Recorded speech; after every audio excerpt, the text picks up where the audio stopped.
Buenas noches, bienvenidos a una nueva edición de La Bitácora, un programa de tertulia y debate de Popular Televisión Galicia. Hoy es lunes 5 de noviembre de 2012. Nos acompaña a la mesa de trabajo don Roberto Luis Moscovich. Es periodista, escritor y viajero. ¿Qué tal, don Luis Moscovich? Buenas Encantado noches y bienvenido. De estar aquí. Después de Muchas tantos gracias. años que sí, mucho... A la cuarta fue la vencida, ¿eh? Muy bien, pues bienvenido a La Bitácora. Gracias. En la esquina de la mesa, don Pablo Barrón, es periodista. ¿Qué tal, don Pablo? Buenas noches, bienvenido. Pues muy bien, Madalena, encantado de estar aquí, ya sabes. A mi izquierda, don José Antonio de Lorenzo, representa a UPyD. ¿Qué tal, don José Antonio? Buenas noches, bienvenido. Bien, ellas, muy bien, muchas gracias por haber invitado. Un poco chafados por los resultados, ¿eh? ¿O no? Sí. O sea, honradamente sí chafados, pero con ilusión, como bueno, siempre. Pues hay que reflexionarnos a ver qué Hay que reflexionar ocurrió. bastante, exactamente. A su lado, don José Luis Sousa, es ingeniero superior industrial, fue concejal del Partido Popular del Grupo Municipal en Orense. ¿Qué tal, don José Luis? Buenas noches, bienvenido. Muy bien, pues muchas gracias por la invitación, es un placer. En la esquina de la mesa, don Bernardo París, es filósofo especialista en Ortega. ¿Qué tal, don Bernardo? Buenas noches, bienvenido. Hola, bienvenidos todos. Buenas noches, como siempre, un placer estar aquí en este nuevo programa de La Bitácora. Pues empezamos entonces con el primer tema de la noche. Cada 45 segundos nace en África un niño víctima de la malaria. Recientemente, el pediatra Quique Bassat fue elegido uno de los 10 jóvenes del mundo más sobresalientes por su lucha contra esta patología y contra otras. Vemos esta pieza que nos ilustra. 45 segundos, un niño africano muere de malaria. A pesar de esa implacable frecuencia, el pediatra catalán Quique Bassat, elegido por la Joven Cámara Internacional, una organización vinculada a la ONU, como uno de los 10 jóvenes más sobresalientes del mundo por su lucha contra esta patología, asegura que nunca podrá llegar a acostumbrarse a unas muertes que serían evitables si hubiera los recursos suficientes. Bassat, investigador del Instituto de Salud Global de Barcelona, pisa poco la capital catalana, ya que desarrolla su actividad en países en desarrollo desde hace casi 15 años. Mi primera experiencia como investigador se produce en Mozambique en el año 2003, donde paso a formar parte de un equipo de investigadores que están trabajando con una vacuna candidata contra la malaria y trabajo junto con el resto de investigadores en un proyecto maravilloso que es la primera piedra de la futura vacuna contra la malaria. A pesar de que la búsqueda de la vacuna contra la malaria es su principal reto, tiene tiempo para investigar otras patologías. Trabajo en enfermedades respiratorias, en enfermedades bacterianas que también son responsables de muchas muertes anuales y luego en aquellas enfermedades más olvidadas que no por ser infrecuentes, porque son muy frecuentes, pero por estar geográficamente muy localizadas en unas zonas del mundo pobres, no atraen el interés de los investigadores en los países más ricos. El joven pediatra teme que la crisis que afecta a Occidente suponga un parón en las ayudas a la cooperación internacional. Ahora con la crisis esto es todavía más grave porque los países que tenían recursos antes para financiar este tipo de investigación están recortando, igual que está haciendo España con sus fondos para la investigación y para la cooperación, están recortando de manera muy drástica. Bassat, el tercer español que obtiene este reconocimiento de excelencia de la Cámara Internacional, recogerá el premio en una gala que tendrá lugar en Taiwán. Son las dos caras de la moneda. Por un lado, la parte mala, la parte negativa, que cada 45 segundos se muere un niño de malaria. Por otra, la parte buena, que un joven pediatra pues, se dedique a la investigación y que le duela, que no se pueda acostumbrar a estas muertes evitables. Don Roberto Moscovich, empezamos por usted.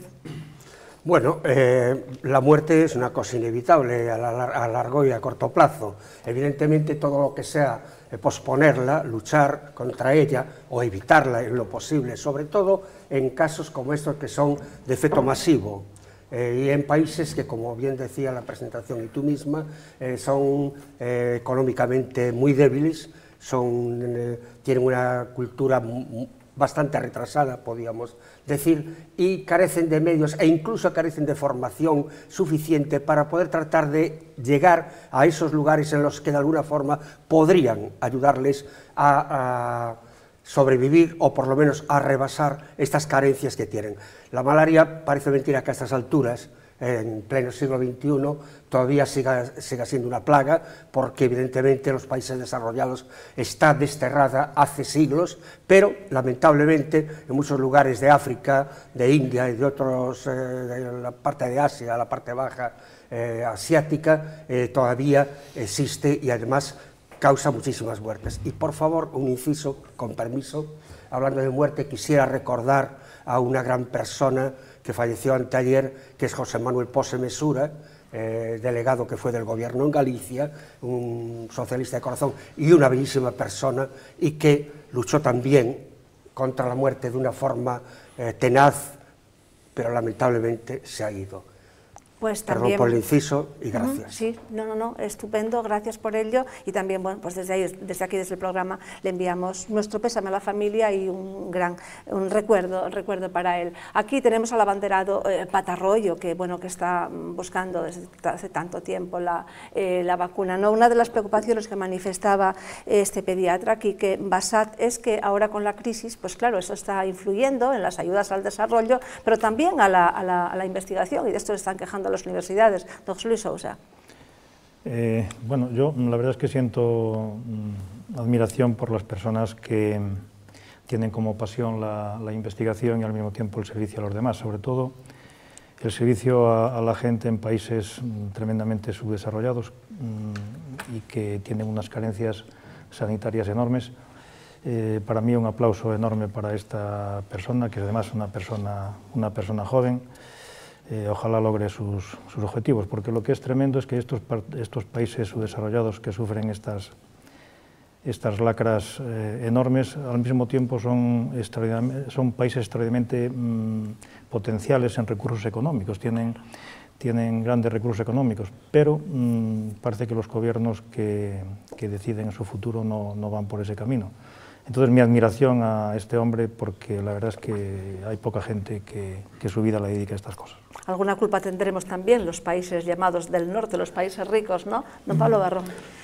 Bueno, yo efectivamente me uno a la felicitación a este señor Bassat, y lo que yo lamento es que esto que él lamente a él, que le van a dar un parón en sus recursos económicos para la investigación, van a ser, eso es algo que no lo va a poder evitar. Yo trato de, no quiero ser aquí el pájaro de mal agüero, pero con temas, con los recortes como están, con lo que queda todavía, y sobre todo con recortes a la sanidad en el primer mundo, que creo que vamos a hablar después también, todo lo que se oculta en ese sistema. En este sentido, yo creo que Bassat va a tener muchos problemas para seguir con esta investigación de la malaria y otros que están también en investigaciones. Para mí es grandioso este tipo de personas que dedican la vida. Bassat, además, que está absolutamente con una economía absolutamente saneada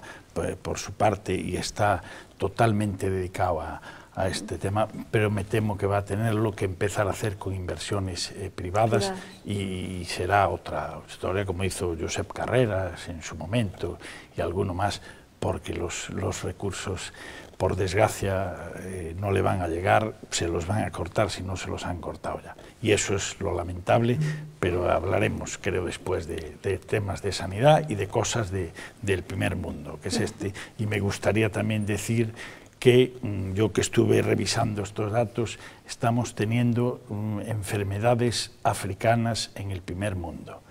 Yo lo quiero dejar ahí. ¿Por qué pasa eso? Porque vienen demasiados niños del tercer mundo y traen cosas que estaban aquí erradicadas. Y nosotros viajamos mucho también, viajamos mucho y traemos, ¿no? Sí, es la globalización, sí. Don Bernardo París. Sí, de ahí la necesidad de que haya una política internacional seria y consistente, continuada, sistemática, que se tome en serio estos problemas, para lo cual no queda otra solución, a mi entender, que la de aportar recursos económicos. Pero esto es un tema, aquí, bueno, eso ya se ha hablado, y aquí a lo que nos remite el ejemplo de este doctor, de Quique Bassat, de este buen catalán, de este catalán ejemplar. Aquí tenemos un caso de un español catalán ejemplar, que podía formar parte también de aquellas vidas ejemplares, de la colección aquella de vidas ejemplares que todos conocíamos, ¿no? Casi no digo como santo, que a mí no me corresponde decirlo, pero como santo laico, si acaso, ¿no? Y bueno, pues ¿qué vas a decir? Que es admirable y que efectivamente, como dice Barrón, que este señor podía estar perfectamente en nuestra sociedad, viviendo aquí sin complicarse la vida y sin nada. Pero bueno, esto es un ejemplo que te permite, pues, mantener esperanzas de que no solamente en la vida prima única y exclusivamente el sentido material sobre las cosas, ¿no? Pero ¿hacemos realmente todo lo que debemos? ¿Conservamos realmente esa capacidad de enojo, esa capacidad de impresionarnos, ¿no? de enfadarnos? Porque leemos que cada 45 segundos que muere un niño de malaria. Y yo creo que estamos como demasiado acostumbrados a ello. José Antonio.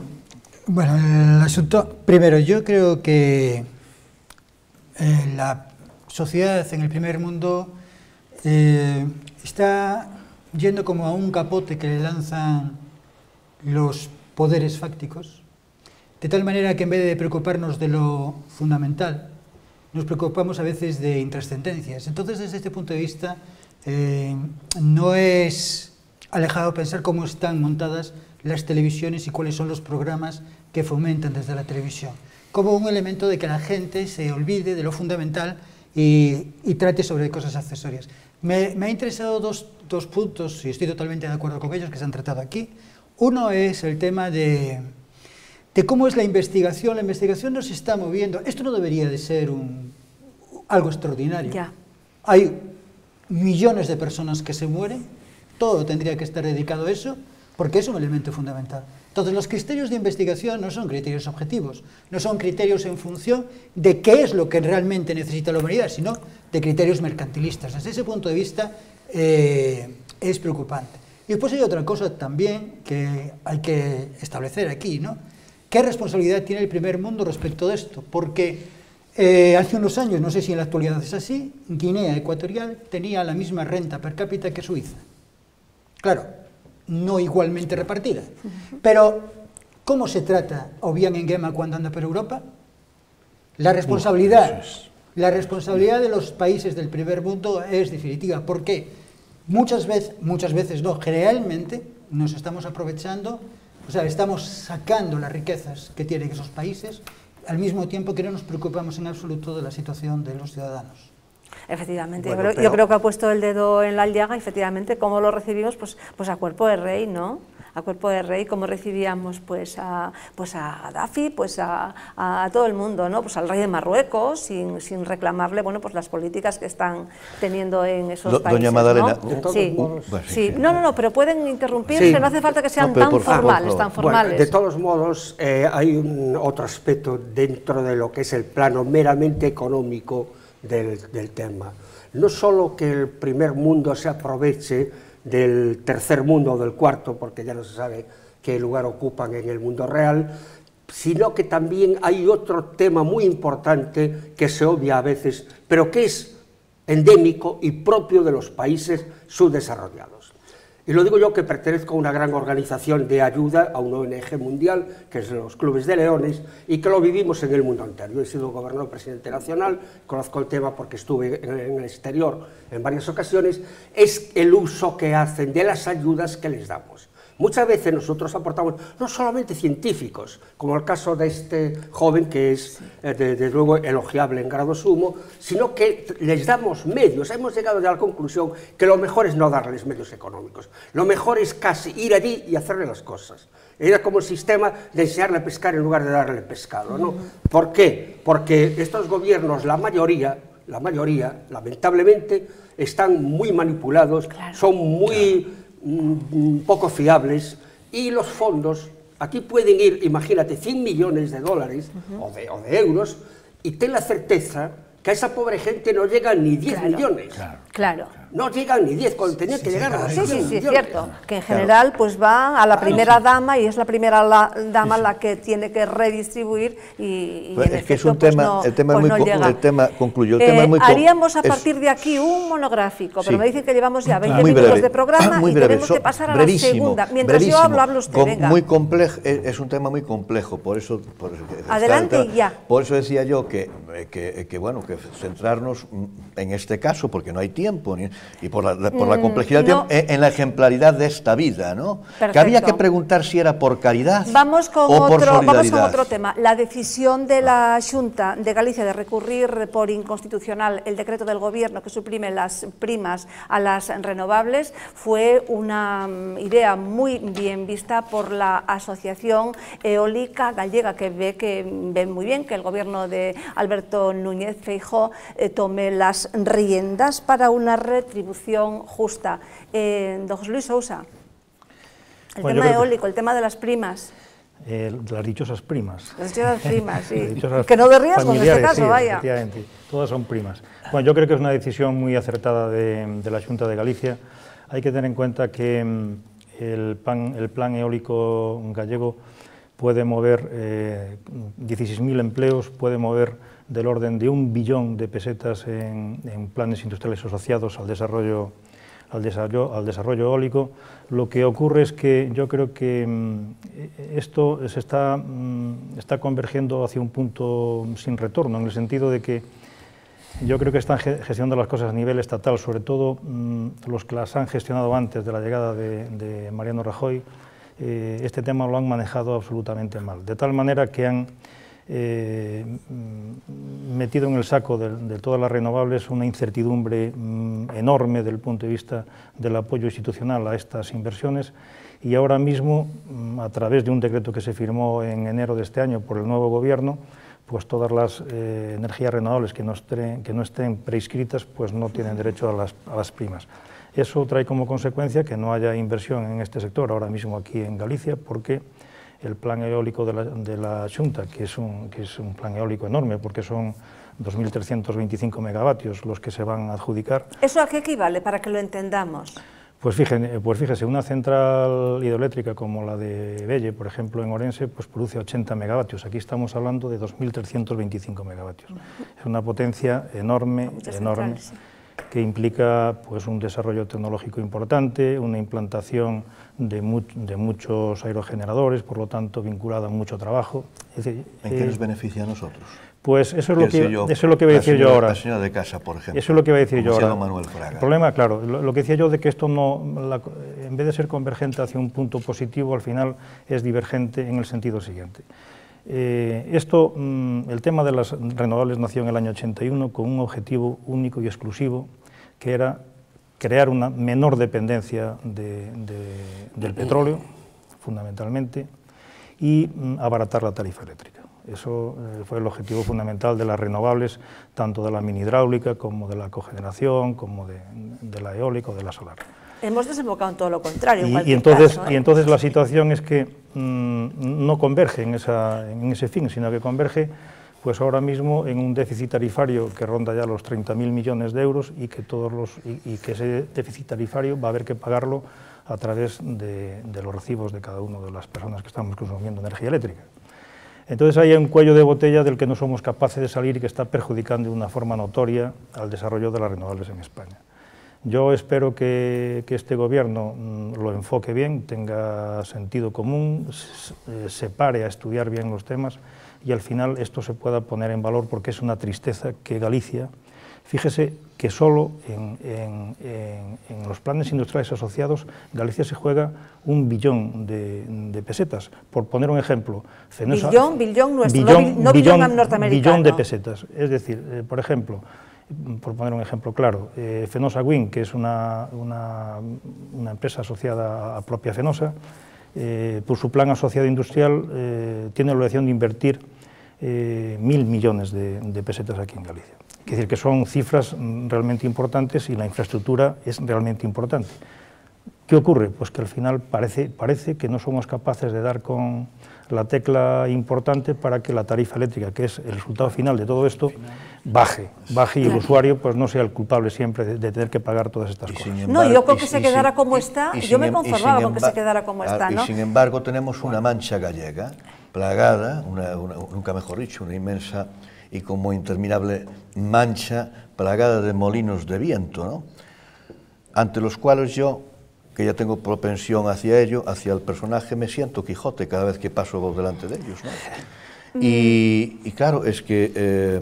y este señor, el presidente Feijóo, dice ante el conflicto que es ahora, ya está a nivel constitucional, puesto que han recurrido ante el TECO, dice que son, el corazón da para todo, discrepancias cordiales, igual que lo del bilingüismo cordial. Bueno, es que somos todos tan cordiales. Claro, lo que pasa pero es que... mire, yo lo que digo es que en casa todos queremos decir el recibo de la luz, que era lo que decía don Manuel Fraga. Claro. As periñas, canto costan os oviños, canto costa a cestiña da compra. Ah, no, es que eso está desfasado, querido Bernardo, eso ya es de otro tiempo, de otra hora, de aquellos tiempos donde don Manuel... No, eso ya no es científico. Déjeme que le pregunte una cosa, pero vamos a ver, ¿qué determinación tiene que tomar ahora, por ejemplo, el gobierno de la Xunta? Porque esto, como bien les señala la EGA, ¿no? Es que el gobierno de la Xunta no tiene... Claro, que tomen las riendas, pero ¿para qué? Porque bueno, si está en el Constitucional, eso tardará tiempo. Pero Magdalena, el tema no es tan simple, el tema es muy controvertido, es un tema que tiene muchas aristas, hay muchos intereses espurios que no se mencionan porque no interesan, se obvian, se pasa por encima de ellos y se ha convertido en un tema fundamental para Galicia, a nivel de macro y microeconomía, en un tema puramente político. Y esta es una realidad, es como una especie de reivindicación de decir, todo lo que se hizo anteriormente está mal hecho y por lo tanto vamos a recurrir, vamos a rechazar, vamos a implantar, vamos a no sé. Pero en el fondo es un planteamiento más político que económico. A mí como ciudadano, como persona contribuyente de este país llamado Galicia, lo que me preocupa es el resultado económico. No me preocupa para nada ni el señor Rajoy ni nadie. No me preocupa para nada el tema puramente político. Lo que me interesa es que me resuelvan un aspecto, repito, de importancia suma para Galicia, en el aspecto económico, valga la redundancia, porque eso es lo que nos interesa a los gallegos. Pero Luis, como bien apuntabas, que el recibo de la luz en un país productor como Galicia sea más caro que en muchos lugares de España, no es de recibo. En el país del Conde de Fenosa. Don Bernardo, adelante. No, digo en el país del Conde de Fenosa, como dice, y digo, pero muy bien, todo eso es muy importante, ya le dejo ahora, yo simplemente quiero decir un detalle. Y es el sector de las pequeñas y medianas empresas. Eso no es importante, eso no es fundamental, que son importantes las empresas de los molinillos. Es que esta inversión da también trabajo. Claro, hombre, yo no voy a arremeter contra nadie, pero las pequeñas, es que hay muchas pequeñas... Bueno, al hilo de lo que decía don Luis, la suerte o la desgracia de todas las cosas es que la decisión final siempre es una decisión política. Siempre es una decisión política. Entonces, no importa que fuera política, sino primar. Pero si lo que hay que hacerlo bien. Claro, pero siempre es decisión política. Prima el ángulo político, el sectarismo. Si fuera justa, ¿no? La Si no fuera sectaria, no importa que... Yo solo voy a decir dos cosas. A mí la decisión me parece acertadísima, es la primera medida del presidente de la Xunta electo, que... En funciones, perdón, lo hizo durante... Un momentillo, vamos a aclarar las cosas. No perdamos segundos. Y lo hizo durante la etapa... Claro. Es decir, esa es la primera patada que pega, para mí es una decisión acertada, creo además que será el punto de partida, pero mis dudas son si al final va a ser el mismo perro con distinto collar. A mí me extraña mucho, la luz ya ha subido, creo que vuelva a subir en 15 o 20 días, a mí me extraña mucho que cuando lo solucionen como ellos quieran, la solución pase porque al final la luz se vuelva a poner como hace un año. Y eso es lo que a mí me extraña. ¿Qué puede pasar? Y ojalá me equivoque, que el señor Feijóo es extremadamente listo y tiene un aparato de partido muy hábil en todas estas cosas. ¿Qué puede pasar? Que al final sea como dije antes, el mismo perro con distinto collar. O lo que es lo mismo, se hagan las cosas igual de mal, pero con otras personas. Ya. Esperemos que no pase eso, amigo yo Sousa, que A tú mí- estás vinculadísimo a toda la figura del gobierno, Pablo, y pero sabes muy bien de lo que te estoy diciendo. Pablo, sí, pero Ojalá mira, me equivoque. pero- A mí y yo algo que soy me el llama, primero algo que me llama siempre la atención es lo poco protegido que está el consumidor ante todo esto. Porque es que, bueno, es que- es que hablo no de Lorenzo, tenemos... ya es verás que- cuando hable el señor de Lorenzo. Es que no tenemos Esos 1.000 quien- millones de Fenosa Win es a cambio de que la gente no va a dar nada por nada. Ya. Y eso No, a sería cambio de otro- los megavatios y eso que le han sería otro- adjudicado. Eso otro- es- ya. Yo lo que quiero decir es que para Galicia es fundamental esta inversión. Es fundamental esta inversión. claro, La segunda sí. parte que hay que estudiar, yo creo que a nivel nacional, porque la Xunta no tiene competencias, es cómo se puede mejorar la tarifa para que el usuario pague menos. Porque lo que parece irracional, y eso lo piensa la gran mayoría, hombre, si estamos procurando instalar en renovables que no contaminen, que además generen menos dependencia del exterior para producir energía, Sí, que sí. ¿cómo se concilia eso si luego la tarifa sigue subiendo? Claro, Entonces, claro. uno de los problemas que existe es ese dichoso tema de los 25.000 millones que están ahí, que se han acumulado del déficit tarifario a lo largo de todos estos últimos años y que han sido también decisiones políticas para que el incremento de la energía, para eran que el coste de la 24 energía, poco, ¿eh? Son decisiones que tiene un Siempre. coste el que sea, coste que lo asumen las empresas productoras, no se traslade al consumidor.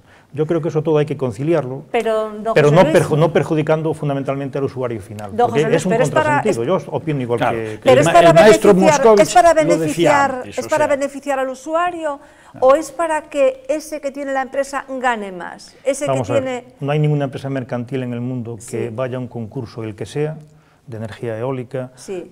Para construir latas de sardina, Que no que sea no con tenga, ánimo de lucro, que no hombre, claro. tenga como objetivo ganar dinero. Claro, Eso es claro, imposible. claro, Eso es sí. imposible. Si Lo que nadie ocurre es dice que lo contrario. cuando son tarifas que están impuestas por el gobierno, pues yo lo que creo que hay que ser muy prudentes para no perjudicar en última instancia al consumidor, que es lo que ahora mismo está ocurriendo. Es Pues decir, estamos muy perjudicados, además con unos recibos que ni siquiera, Vamos a anotar. entendemos. Más que Don perjudicados, José Antonio. No, sobre este aspecto hay como mínimo dos aspectos preocupantes. Uno, la inseguridad jurídica. O sea, no es concebible que se hagan algunos concursos bajo una ley y que después esta ley se modifique al poco Claro, tiempo. es un problema. Esto hace que la inseguridad jurídica hace que empresas que en un principio pensaban que iban a invertir dejen de invertir. Ese es el principio Es del también recurso. muy preocupante que haya empresas que solamente inviertan por las subvenciones. Porque la demostración de que... ¿Por qué el problema eólico se presenta? Porque se han recortado las subvenciones. Al recortarse las subvenciones, dejan de ser rentables. Por lo tanto, conclusión, las empresas van porque hay subvenciones. dejan de ser Rentables menos porque hay rentables. subvenciones. Tercero, vamos a ver, nosotros estamos atados de pies y manos frente a las tarifas eléctricas. Lo que no puede ser es que el déficit tarifario que hemos tenido todos, parece ser, pero que yo no sé de dónde ha salido. ¿Por qué? Resulta que tal y como está planteado, hay unas subvenciones que es que todo esto es bastante complicado. Es muy complicado. Es muy complicado. Pero lo que sí está claro es que las primas que se dieron en el mes de enero, del mes de enero del año 2012, de este año, son el 66% de los costes del sistema. O sea, que de cada 10 euros, 6,6 son en primas. Vamos a ver, un sistema que está montado así no es viable. Me tendrán que explicar a mí por qué en Dinamarca la energía eólica es muchísimo más barata que aquí. ¿Por qué? Entonces, hay toda una serie de entramados que han permitido que algunas empresas ganen mucho dinero y solamente así se entiende cómo ha habido un enfrentamiento entre el Ministerio de Industria y el Ministerio de Economía para ver quién se llevaba el gato al agua en el asunto de la renovación de las subvenciones y de las primas, que es preocupante. Y además, cuando estamos hablando de energías renovables, que no todas las energías renovables tienen primas. Por ejemplo, la hidráulica no tiene primas y es tan renovable como la eólica. Entonces, quiero decir, aquí todo lo que envuelve el mundo de la energía, que además es fundamental, porque las empresas pagan energía y son competitivas en función del dinero que cuesta la energía, todo lo que envuelve la energía es tan oscuro como el recibo de la luz, que pagamos por cosas que no queremos. De ahí la importancia de un gran debate, a nivel, ya no digo a nivel, por supuesto a nivel nacional también, pero a nivel de Galicia, pero es que no hay, ¿dónde están eso? Se está debatiendo aquí, pero yo hablo que se generalice el debate. Pero aquí es una pincelada lo que damos. Claro, usted le pregunta a una persona en la calle, le pregunta, mire, dice, por ejemplo, ¿por qué, en qué beneficia a cualquier persona? Oiga, ¿en qué beneficia la energía eólica a España, a Galicia, en este caso? ¿Usted en qué coño? ¿Y qué le puede responder? Pues ya es una energía que contamina menos. ¿Y qué te va a decir? Y porque, claro, dice, oiga, pero solamente eso. Pues sí, bueno, y si no contamina menos, bueno, pero usted va, claro, económicamente no vive ahogado, es decir, o sea, contamina menos, quiere decir que va a poder respirar mejor, pero si usted no tiene dinero, no puede comer, con lo cual también, es decir, estamos en la misma, es una contradicción. Es que el usuario final lo que quiere, lo que queremos todos es que al final las cosas sean más económicas, que el recibo de la energía eléctrica sea más económico. Y más transparentes las cosas, las operaciones, que no sea como decía don Roberto Moscovis, efectivamente, que no sea debido a intereses, decisiones políticas, que si hay, están bien y hay interés detrás, no políticas, sectarias, más que políticas sectarias. No solamente políticas. Claro. Yo aquí, por ejemplo, disiento. Yo creo que la decisión sobre si hay que, o sea, el mix energético como tiene que estar distribuido, no debería ser político, debería ser técnico. Claro. O sea, desde el punto de vista, político se debería decir, bueno, vamos hacia el uso de una energía renovable en tal sentido. Bien. Es que el uso de la energía renovable tampoco es tan renovable, pero es necesaria, pero no es independiente en el sentido de que seguramente usted sabe que si hay ahora mismo implementados en España, pues pongamos 2.000 megavatios de energía eólica, pues tiene que haber otros 2.000 megavatios de energía que pueda suplantar a esa eólica en el momento que no se está produciendo, si es que se consume. Entonces, es todo un problema enorme que hay que estudiarlo con mucha tranquilidad y llegar a un punto de encuentro, porque así las cosas no van bien. Sí, además que es un tema que tiene pues muchos flecos que no es el momento de analizarlos, ¿no? Habría que ver qué recorrido tienen pues todos estos molinos que se dice que dentro de... No me hables por separado, por favor, no me hablen por separado. Todos estos molinos que dicen que dentro de 50 años que no servirán para nada, por una parte. Y luego, por otra parte, también habría que preguntar, pero esto ya en el ámbito más que nacional, internacional, ¿por qué cuando pues, aparece un nuevo descubrimiento, una nueva manera de extraer energía, por qué todo esto se veta? ¿Por qué se vetan todas esas patentes? ¿Por qué se vetan esas patentes para crear energía de otra manera? No por los métodos tradicionales. Para evitar que caigan en picado los métodos tradicionales. Y eso existe.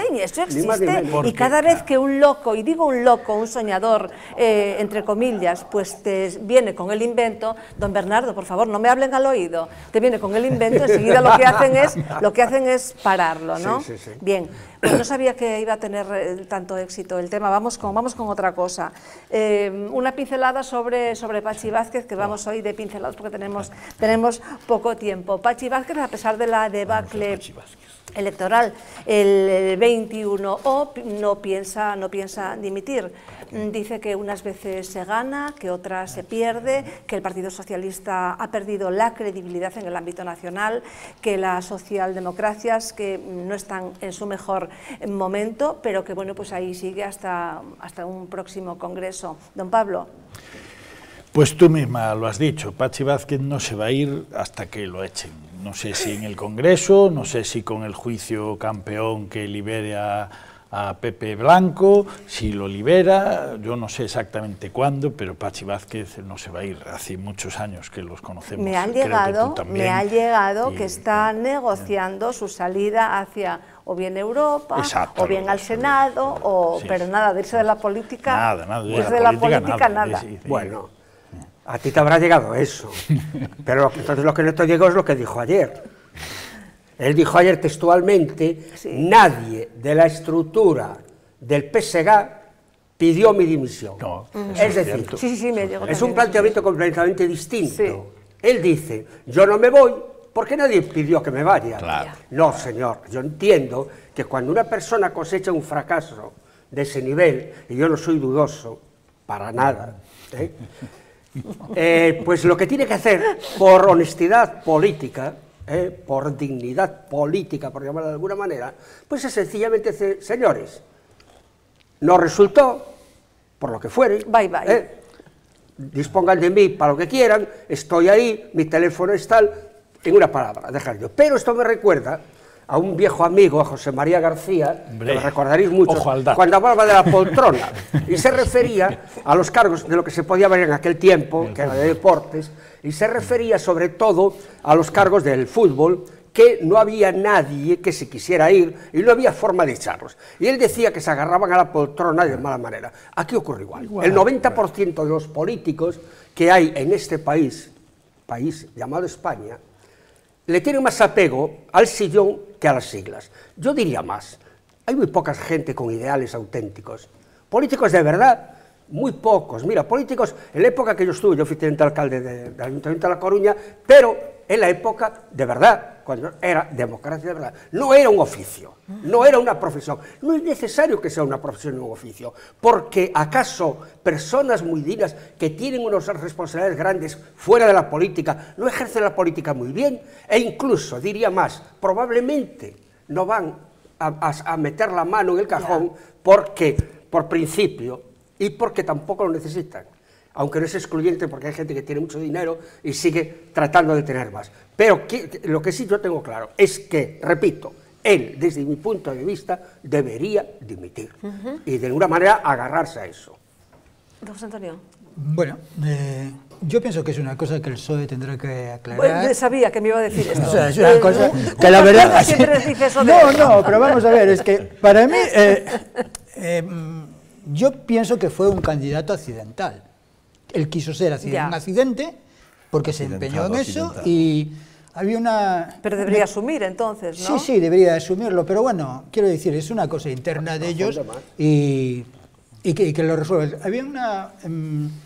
hicieron un vídeo muy pequeño en los de Nuevas Generaciones del PP que ponía algo así, si no quieres 2 tazas, 5 tazas.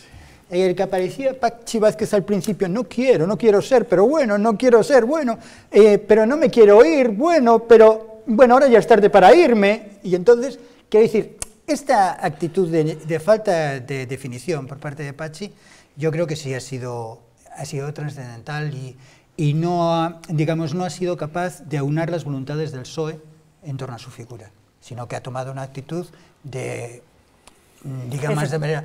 Efectivamente, tiene mucha razón en lo que dice, que el PSOE el Partido Socialista ha perdido toda la credibilidad, y eso sí es cierto, y lo que él tiene más lo otro, pues bueno, son dos puntos importantes. Pero no se puede decir como si él no estuviera en el Partido Socialista. Claro, pero ¿qué ocurre ahora cuando lo veamos en una lista camino en Europa o camino del Senado? No, pues entonces es que la gente acaba por no creer en lo poco que creía. Ese es el problema de la política. El problema de la política es que es un oficio.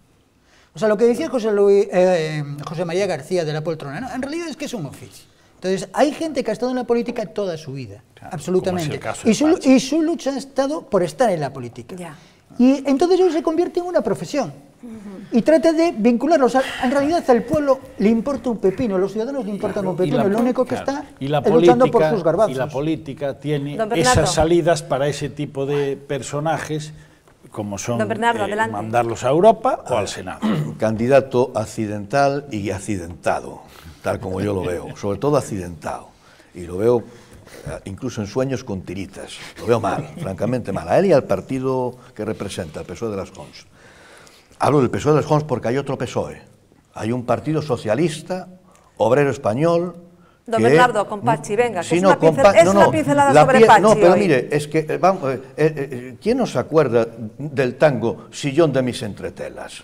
Me quieren, recién fallecido Franco, creo que, me quieren echar del cargo, yo no me largo, decía el paisano, hombre, si es que es lo mismo que está diciendo aquí nuestro querido amigo, es un tema de poltrona, pero es un tema, ya se dijo aquí, y lo dijo don Carlos Ruiz, que tiene un tema muy serio que tiene el Partido Socialista que solucionar esto, y es su deszapaterización inmediata y perentoria. Porque, porque hay un dicho que dice renovarse o morir. Hombre, dicen algunos, por ejemplo, don Alfonso Rojo, el Partido Socialista no va a morir. No, el Partido Socialista italiano no murió, falleció. No murió, ¿qué va? Bueno, entonces, pero de todos modos, perdona, me parece excesivo extrapolar el Venga, tema pero de Paco. no, que no quería que tuviera tanto recorrido este tema. ¿Usted extrapolar cree? el tema de Pachi a lo que es el Partido Socialista. Claro, ¿Usted claro. cree? Yo quería una pero si no una dimiten en la pincelada cúpula. sobre Pachi. No tiene nada que ver el Me falta partido. usted. No tiene nada que ver el Partido Socialista de Galicia. Don Bernardo, igual que el pero catalán. nada más quería una. Sí, hombre, Don Bernardo, maravilloso. una pincelada sobre Pachi, era solamente. Una pincelada, pero sobre Pachi nada más, don José Luis Sousa. Concluyo perdóneme. Sic Venga. transit gloria mundi, es lo que tengo que Exacto. decir. Don José Que Luis descanse Sousa, en paz. una pincelada sobre Pachi. Yo creo que es trágico lo que está pasando en el PSOE en Galicia y lo triste de todas estas situaciones es que nadie asume responsabilidades nunca sobre nada. Si se gana es un fenómeno y si se pierde es culpa de los demás. Creo que, no sé, quizá el referente más próximo que tengo en mi mente es la de Alfredo Pérez Rubalcaba, que estuvo 20 y tantos años en el gobierno, participó de lo bueno, de lo malo y últimamente de lo muy malo, y ahora mismo es capaz de dar lecciones para hacer las cosas bien. No hable de Rubalcaba, hable de Pachi. Pachi yo creo que terminó su camino político, creo que la derrota que obtuvo aquí en Galicia es terrorífica. Yo si fuese él me hubiese ido tranquilamente, pero lo que se ha comentado en esta mesa, la profesión es la profesión y el modus vivendi es el modus vivendi. Entonces hay que buscarse. Pero bueno, y luego hay otra cosa, con permiso, es muy breve. Venga, es que la ida adelante. de Pachi, pero es que rematamos, es breve. Pero brevísimo, Mira, la venga. ida de Pachi significa el nombramiento de una gestora, y la gestora, ¿sabéis quién la nombra? Ferraz, más de lo mismo. Entonces volvemos a lo que estaba yo diciendo, oiga. Por mí, dicho queda. Claro, a la sede central, a Ferraz. Hay que esperar a diciembre. Bien, vamos con otro tema. Los Hacerme catalanes caso. se enfrentan a unas nuevas elecciones autonómicas. En este momento, en estas elecciones, no solamente votan a quién va a gobernar la Generalitat, sino si quieren ser independientes o no. Artur Mas ha dicho que el proceso que ha iniciado Cataluña no lo para ni el Constitucional ni las leyes. Oímos al señor Artur Mas, lo oímos además en catalán. Està començant el país, sempre que calgui, i demano a la gent que siguin de Convergència i Unió que no s'atabalin amb això que diré ara, sempre que calgui Convergència i Unió a favor del procés, si cal, donarà un pas enrere. Sempre que calgui. Som un instrument molt important en aquest moment, molt central, però un instrument, al cap i a la fi, al favor d'un procés que és un procés de país amb majúscules. Per això una altra decisió excepcional que vaig prendre, que no afecta directament al país, sí que no m'afecten a mi, una altra decisió va ser de dir, escolteu, jo he entès que si aquest procés va en sèrio, com jo espero, si la gent s'ho creu, si la gent està disposada a fer el camí, si la gent està disposada a tenir la capacitat de resistència que cal tenir per portar això fins al final, si la gent està disposada a no baixar la guàrdia en un procés que, per altra banda, Bien, si nos hablan en vasco seguramente no entendemos nada porque, bueno, tiene orígenes dudosos esa lengua. Los que hablamos español podemos entender todas las lenguas románicas, por ejemplo el catalán, por ejemplo el gallego, el valenciano, pero yo me pregunto, antes de empezar con el tema de lo que es la precampaña, las elecciones catalanas, ¿por qué no hablan estos señores, cualquiera de ellos, en castellano, cuando porque no cuando vende. Es una noticia realmente de ámbito nacional? Pero bueno, él está vendiendo catalanismo, él está vendiendo independentismo, él pretende convencer a un electorado muy concreto, no a nosotros, por eso a nosotros nos obvia, nosotros es por eso, no es por eso, ¿eh? No, sí, bueno. A nosotros le importamos un pepino, si él va a lo suyo. Ojo, que bueno, tiene un grano queda. muy duro ahí, Sí. con Durán y Lleida, porque Durán y Lleida no está por la labor. Es que a mí me confunde. O sea, cuidado, o sea, aquí una cosa es lo que dice el Artur Mas, que va por peteneras y que dice que se pasa por el forro el Constitucional, se pasa por el forro todo lo que le puedan decir los tribunales, incluso los suyos, porque en Cataluña también hay tribunales, digo yo, ¿no? Yo lo que más me preocupa es ver, por ejemplo, en Facebook, yo tengo como 4.000 contactos, y ver cómo en los supermercados catalanes, al campo concretamente, creo que en Mataró, me lo pasaron, los letreros destacan en catalán, compre estos productos que son catalanes. Pero unos letreros así. Sí, es uno de los flecos que yo tenía eso, aquí para... Sí, adelante. Todo eso lo he vivido yo, que como sabéis estuve 10 años viviendo en Barcelona, y en fin, es todo así. Lo de los letreros salieron ahora hace mucho tiempo. ¿Y no le gustaría oír las se declaraciones en empezaron castellano? Sí, claro que me gustaría. En cualquier caso, lo que está pasando con Artur Mas es que él se mete en este berenjenal para, de alguna manera, tener una disculpa para adelantar unas elecciones y para que no se hable de lo mal gestionada que estaba Cataluña y que él no ha sido capaz ni siquiera de enderezar, ya no digo ni mucho menos de ponerlo bien. Para mí es una huida hacia adelante, por eso se empecina con esa buena traducción que hizo el amigo Moscovich, diciendo eso, es decir, él ahora echa un pulso a todo el que venga, lo pone además en el programa, que yo hoy he visto el programa y lo pone como número uno, es decir, no disimula en ningún caso, sabe que tiene todo en contra, lo que quiere es volver a ganar por mayoría absoluta y luego se verá lo que pasa con Cataluña, porque yo sí que tengo muchos amigos catalanes y yo, será a lo mejor porque del nivel que los tengo, pues tienen que ser así, pero a los que máximo les oigo decir que sí, les gustaría la independencia, pero perteneciendo al mercado común, cosa que, como bien sabemos todos, sería absolutamente imposible, ¿no? Le han contestado que no. Ha ido a Rusia, se ha gastado un montón de dinero en la suite con 33 personas que llevaba de séquito y no ha sido recibido por nadie. A Rusia fue porque ahora está sacándose del medio todo tipo de líos. Aquí va a hacer la campaña la semana que viene, que es la que queda metido en este berenjenal. Tiene a Durán Lleida. Tanto el tema de la pela. ¿Por qué entonces recurren a la nación española para que les dé dinero del fondo común? Porque por su mala gestión, Cataluña necesita dinero de ese fondo común. Y no les ha temblado el pulso, ni les han avergonzado, y seguro que han recurrido a España en castellano, o en español, dicho para los extranjeros. Sí, luego en casa a lo mejor hablan español. Bueno, don Bernardo. estos disparates, estos dislates vienen de atrás, hombre. Es que ahora la gente se sorprende y es como cuando se culpaba a los bancos. No me hable de bancos, va a decir doña Magdalena. Pero es que tiene que ver, claro, ¿cómo el banco? El banco no es el culpable, hombre. El banco sí puede meter mano. Es el regulador, es el inspector. No me hable de bancos, don Bernardo. Son los interventores inexistentes. ¿Y aquí quién es el? ¿Por qué digo esto? Brevemente, porque el tema de durante 30 años, el Estado ha dejado la educación en manos de las autonomías, que bueno, hay autonomías que son,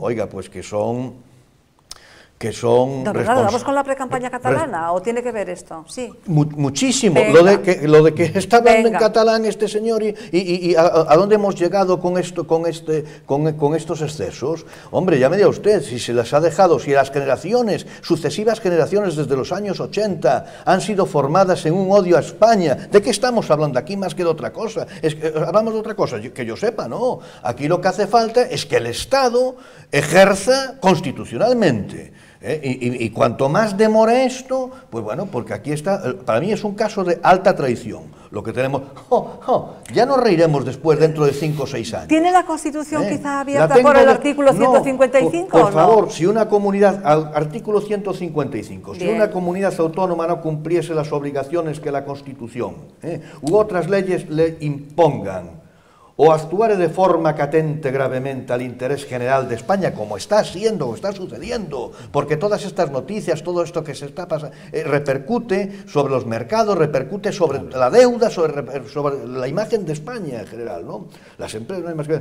El gobierno, previo requerimiento al presidente de la comunidad autónoma, a este señor, a este traidor, y en el caso de no ser atendido con la aprobación por mayoría absoluta del Senado, donde también tienen traductores, en el dichoso Senado tienen traductores hasta de griego y de latín, podrá adoptar las medidas necesarias para obligar a la comunidad, a esa comunidad, al cumplimiento forzoso, mejor dicho, a esa comunidad no, a las autoridades y responsables que gobiernan esa comunidad, porque catalanes vamos, sensatos, hablando del, vamos, hay cantidad de ellos. Venga, no saque... Es un exégesis. Venga, esto es pura hermenéutica, es un exégesis. Venga, no saque más llaves, don Bernardo. Acabó el artículo. No, le queda un ¿Cómo acaba? Para la ejecución. Bien. Yo al segundo no voy por causa de ejecuciones. Para la ejecución de las medidas... Eso ya es muy grave. Don José Luis, ¿cree que el Estado podría llegar, cree que el Gobierno podría llegar a aplicar realmente ese artículo? Yo creo que no va a ser necesario. La palabra esa del famoso de los catalanes, del seni, o lo que es el sentidiño nuestro, yo creo que este hombre pues no lo tiene y está siendo desleal con Cataluña porque está intentando engañar a la gente y no tiene futuro. Lo que pasa es que se agarra, lo que decía Luis, se agarra a lo que sea para continuar siendo presidente de la Generalitat. Él cree que con esta vía lo va a conseguir y yo creo que va a fracasar. Es imposible lo que pretende. Creo que Cataluña, no sé si el 50 o el 30 o el 40 dirá que sí a un referéndum. Yo creo que la mayoría de los catalanes no quieren salir de España. Sería un suicidio colectivo inimaginable. ¿Cree que va a tener mayoría absoluta? Yo creo que no. Y yo creo que esta boutade le va a pasar factura política de una manera considerable, y si no el tiempo, porque los catalanes no son tontos. Claro. Catalanes no son tontos. Por eso se está quemando con este tema, porque además luego está el propio yo creo que lo que pasa es que él no sabe salir con los nombres. Él se metió en un berenjenal que no sabe cómo salir. Y no sabe cómo salir. Lo de ir a Moscú el otro día es que es patético. Es patético, realmente. Ir y que no te reciban, vamos. Dejando aparte el tema de la guerra civil, lo dejamos aparte, es con el 98 el tema más grave, con el desastre del 98, créame, es lo más grave que le ha sucedido a la historia reciente de España. Este mordisco que está ahí en el ambiente. El desastre anual. No, hablo del 98, que fue el verdadero desastre, que aquello fue terrible para la conciencia. Yo sobre este tema creo que aquí hay un problema, y es que nosotros estamos viendo Cataluña desde fuera, pero no estamos sometidos a la información que están recibiendo los catalanes. Entonces, con una prensa absolutamente subvencionada, una prensa que no se conoce otro hecho similar, que es el del editorial único y colectivo de todos los medios de comunicación, un elemento coercitivo que hace que prácticamente todos los clubs de fútbol sigan las directrices de más, nos da idea de que la información que están recibiendo los catalanes no es la que nosotros tenemos. A ellos se les está vendiendo una cosa totalmente distinta. No se habla de independencia, sino de que ellos tienen que expresar su idea de soberanía. Se trata, cuando están hablando de que piden dinero a España, no están pidiendo a España dinero, sino que únicamente están reclamando aquella parte que es suya y que se les robó. Y entonces, claro, con toda esta argumentación nos damos cuenta lo perverso que puede ser la política, porque puede introducir un germen de división donde no lo hay, y puede introducir un germen de confrontación donde no debe de haberlo. Pero hasta tal punto de que, por ejemplo, por dos hechos que atañen a mi partido, pues se apedreó la sede de UPyD en Barcelona, y por otro lado se prohibió. A nosotros se nos obligó, con una ley un poco retorcida, una interpretación retorcida, a que teníamos que presentar firmas para presentarnos a las elecciones. Y teníamos que presentar el 0,1%. Las presentamos se nos dio una semana para hacerlo. Tuvimos que recoger las firmas en una semana. Eso venían a ser algo así como 5.000 firmas en Barcelona. En Gerona, pues el Tribunal Electoral dijo que no valían. Tuvimos que ir al juzgado, y el juzgado no solamente nos dio la razón, sino que condenó en costas a la administración. ¿Qué significa esto? Que hay una manipulación real de las instituciones y de los ciudadanos, y eso es peligroso, y esa es una forma peligrosa de ejercer la política. Es que hay un factor que acabas de decir tú, y te felicito, porque es el germen de división, porque están dando lugar a que otros partidos, por ejemplo el PSC, hable de federalismo abiertamente, cuando fue un proyecto que inicialmente, antes de que se hicieran los estatutos autonómicos, antes de que la Constitución fuera la matriz más importante para gobernar este país, ya existía esa idea del federalismo. Bueno, pues ahora, precisamente por este germen de división, ya otros están buscando una especie de salida, decir, ¿y por qué no un Estado federal? ¿Eso qué significaría? Reformar la Constitución. Ni 155 ni nada, habría que revisar toda la Constitución, y ese no es el tema, porque no le compete de ninguna manera ni a Cataluña ni a ninguna autonomía. Seguiremos hablando en sucesivos programas acabamos de entrar en pre-campaña, de las elecciones catalanas. Vamos con otro tema. Los recortes en sanidad que está haciendo tanto el gobierno central como los gobiernos de las diferentes autonomías, pues está preocupando a todos los usuarios en general, pero sobre todo a aquellos que pertenecen que padecen alguna enfermedad rara. En concreto, nos ha llegado una noticia, un comunicado de la Asociación de Enfermos y Familiares de Enfermos de Gaucher, que es una enfermedad degenerativa que afecta a órganos como el hígado y a la médula ósea, y que están recibiendo prescripción en menor dosis de la recomendada, precisamente porque la medicación es cara. Don Bernardo. Bueno, esto es terrible, ¿no? Pero yo he estado leyendo unas declaraciones... Me quedan 3 minutos, me acaban de decir. Bien, a Europa Press de don Justo Herraz, porque creo que son importantes, representante madrileño de la Federación Española de Enfermedades Raras, que dice: la aprobación del copago farmacéutico ha supuesto para esta clase de pacientes, de enfermos, un incremento de 200 euros mensuales, aproximadamente.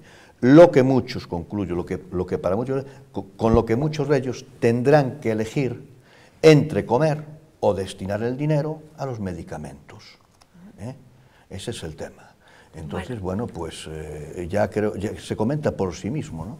Sí, sobre todo los que padecen estas enfermedades como Gaucher. No, esto no tenemos tiempo, yo tengo muchísima información en este sentido. He hablado con directivos de farmacéuticas que están en la clave de todo esto. El tema es que Gaucher, no sé si hay 2 casos en Europa o en España. Hay 359 afectados en España y 2.000 portadores. Entonces son 2 en Galicia, bueno, sí. No sé, en cualquier caso, el tema del recorte, lo decíamos antes, está en las raras, está en las que no son tan raras como el cáncer, y eso sí que yo creo que le va a pasar factura en general. Es que estos pacientes corren el riesgo de no solamente de deteriorarse rápidamente, sino de morir. Las farmacéuticas son las que están filtrando este tipo de noticias porque ellas quieren colaborar con el sistema, quieren que les aprueben los medicamentos. Estos medicamentos no se aprueban y no pueden ni siquiera ponerlo en funcionamiento de pacientes donde las farmacéuticas estarían dispuestas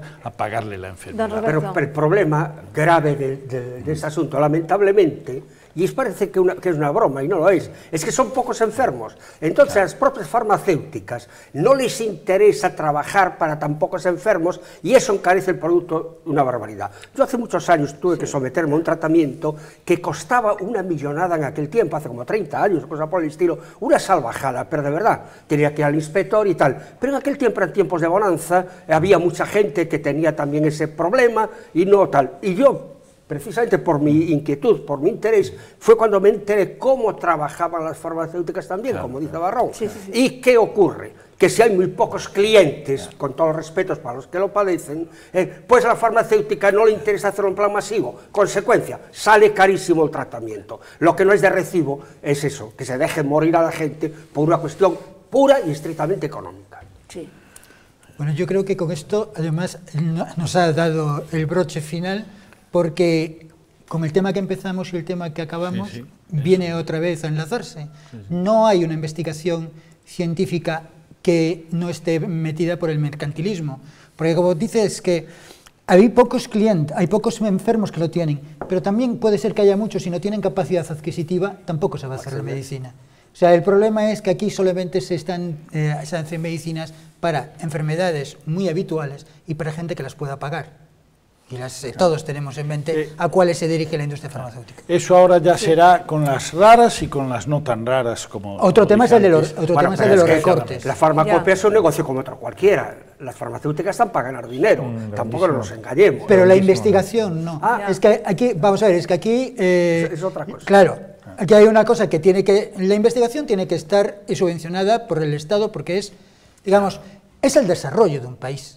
Antes estábamos hablando de Guinea Ecuatorial y de los países africanos. ¿Tienen riquezas? Sí, pero ¿de qué les vale si no tienen desarrollo, si no tienen investigación? Aquí, en el caso de estos enfermos, sería preferible pues decirle al usuario, tiene usted que pagar tanto, porque nosotros le cubrimos hasta aquí, pero no que te prescriban, si tienen que prescribir, por ejemplo, X unidades por kilo de peso, que te prescriban menos unidades, con lo cual pues viene un deterioro considerable y te condenan a morir, lógicamente. Sí, don Julio Sousa. Bueno, yo es un tema que desconozco. Todos desconocemos esto, la verdad. Y las empresas, bueno, primero, la investigación en España yo creo que había que potenciarla muchísimo porque es la base del éxito de muchas cosas y ahora mismo se está dejando un poco de la mano de Dios. Las farmacéuticas son empresas realmente que ganan muchísimo dinero por lo que se lee y yo creo que el Estado debía llegar a unos acuerdos con ellos para que la medicina fuera más económica. Porque hay que darse cuenta que un fármaco que se investiga hoy, que dura 10 años o 15 años la investigación, tiene unos costes enormes para su desarrollo, pero luego una vez que se pone en el mercado se amortiza a una velocidad brutal. Claro, estamos en una situación económica complicadísima y los recortes llegan a todo el mundo. La pena... No, a todo el mundo, bueno, por Dios, no me diga eso. Bueno, llegan no, sanitariamente... ¿no llegan a todo el mundo? Llega a casi todo el mundo. ¿No? ¿Quiere que le diga a una persona a la que no llegan los recortes económicos? A la presidenta de la Comisión de Economía del Congreso, la señora diputada del Partido Impopular, doña Elvira Rodríguez, que tiene 5 pisos en Madrid y es diputada por Jaén, ciudad con la que no tiene ninguna relación, y percibe 6.049, es decir, más de 1 millón de pesetas mensuales, de las cuales 1.823 euros, que es un dineral, son más de 300.000 pesetas, son para alojamiento y manutención en Madrid de esta señora, con 5 pisos que no tiene ninguna carga hipotecaria, ninguno de ellos. Claro que se puede recortar, claro que se puede recortar. En la televisión gallega se puede recortar, cuesta 100 millones de euros, déjenlo en 50 millones. No están diciendo que la televisión gallega representa económicamente el montante total de Antena 3 y Telecinco. Hombre, si Antena 3 y Telecinco funcionan, ¿por qué no va a funcionar esta entidad más mandúrrica que tenemos aquí? Es que este es el tema, señores. Perdón, que le interrumpí. Bien, pues, don Julio Sousa, rápido ya, que nos vamos. Hacer un esfuerzo entre todos. Efectivamente, yo creo que hagamos un esfuerzo. Un esfuerzo para intentar que estas cosas no ocurran, claro. Y yo creo que hay maneras de hacerlo y las farmacéuticas tienen que apoyar. Y que se recorte, como dice don Bernardo, que se recorte donde hay que recortar. Y que se admitan de una vez los genéricos sin rechazos encubiertos. Porque si un producto está demostrado que funciona, ¿por qué vamos a pagarle a una gran multinacional de la farmacia? Pero ya está admitido eso. No tanto. Y han bajado los precios, sí, claro, han equiparado el precio de marca. Pero hay una trastienda que en el tema de... hay muchos intereses por parte de las farmacéuticas. Usted tiene que venir mucho por aquí, tiene que contarnos, tiene que descorrernos. Es la verdad, si lo pagamos velos. todos, lo pagamos todos. Sí. Oye. Pues, don Roberto Moscovis, muchísimas gracias. Gracias a vosotros por invitarme y prometo volver si es que me aguantáis. Le iba a preguntar si había estado a gusto, sí, pero por bueno, supuesto, creo que sí, ¿no? Claro. Muchas gracias, y con don Pablo. estos amigos, cómo no. Muchísimas gracias. Gracias a ti, Le Magdalena, digo lo mismo. por invitarme. Don José Antonio, gracias también. Gracias a ustedes. Siguen ustedes adelante, ¿no? UPyD luchando y eso. ¿Cómo que no? Con Aunque más ilusión que nunca, hombre. aunque también debate, ¿no? Perdón, debate no debacle. No, hombre, debacle tampoco. Hubo otras debacles peores. Claro, lo que pasa es que teníamos unas expectativas que no se cumplieron. Claro, pero el próximo día hablamos más ampliamente y ya nos va contando. Don Luis Sousa, muchísimas gracias. Gracias por su invitación, Magdalena. Lo mismo, muchísimas gracias. Es un placer con siempre los muy contertulios, interesante quizá, todo. se aprendió mucho. Gracias a ustedes por acompañarnos un día más. Nos despedimos hasta el miércoles. Estaremos con ustedes a eso de las 10:30 para seguir comentando la actualidad. Que sean felices.